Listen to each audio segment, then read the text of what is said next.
Right breaking చూస్తున్నాం. తూర్పు గోదావరి జిల్లా దివాన్ చెరువు గ్రామంలో తీవ్ర విషాదం చోటు చేసుకుంది. పంచాయతీ సిబ్బంది నిర్లక్ష్యం 4 ఏళ్ల బాలుడి ప్రాణాలు బలిగొంది.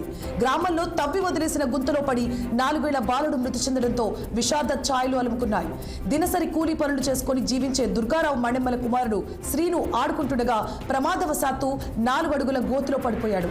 మంచినీటి పైప్ లైన్ మరమ్మతు కోసం గుంత తవ్విన పంచాయతీ సిబ్బంది తిరిగి పూడ్చకుండా వదిలేయడంతో బాలుడి ప్రాణాలు పోయాయని గ్రామస్తులు మండిపడ్డారు. రాజనగరం ఎమ్మెల్యే బత్తుల రామకృష్ణ తల్లిదండ్రులను పరామర్శించి ఆర్థిక సాయం అందజేశారు. బాధ్యులపై చర్యలు తీసుకుంటామని తెలిపారు.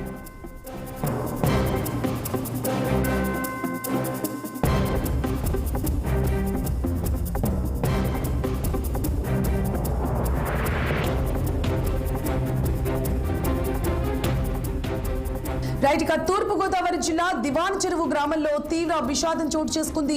పంచాయతీ సిబ్బంది నిర్లక్ష్యం 4 ఏళ్ల బాలుడి ప్రాణాలు బలిగొంది. గ్రామంలో తవ్వి వదిలేసిన గుంతలో పడి 4 ఏళ్ల బాలుడు మృతి చెందడంతో విషాద ఛాయలు అలుముకున్నాయి. దినసరి కూలీ పనులు చేసుకుని జీవించే దుర్గారావు మణెమ్మల కుమారుడు శ్రీను ఆడుకుంటుండగా ప్రమాదవశాత్తు 4 అడుగుల గోతులో పడిపోయాడు. మంచినీటి పైప్ లైన్ మరమ్మతు కోసం గుంత తవ్విన పంచాయతీ సిబ్బంది తిరిగి పూడ్చకుండా వదిలేయడంతో బాలుడి ప్రాణాలు పోయాయని గ్రామస్తులు మండిపడ్డారు. రాజనగరం ఎమ్మెల్యే బత్తుల బాలకృష్ణ తల్లిదండ్రులను పరామర్శించి ఆర్థిక సహాయం అందజేశారు. బాధ్యులపై చర్యలు తీసుకుంటామని తెలిపారు.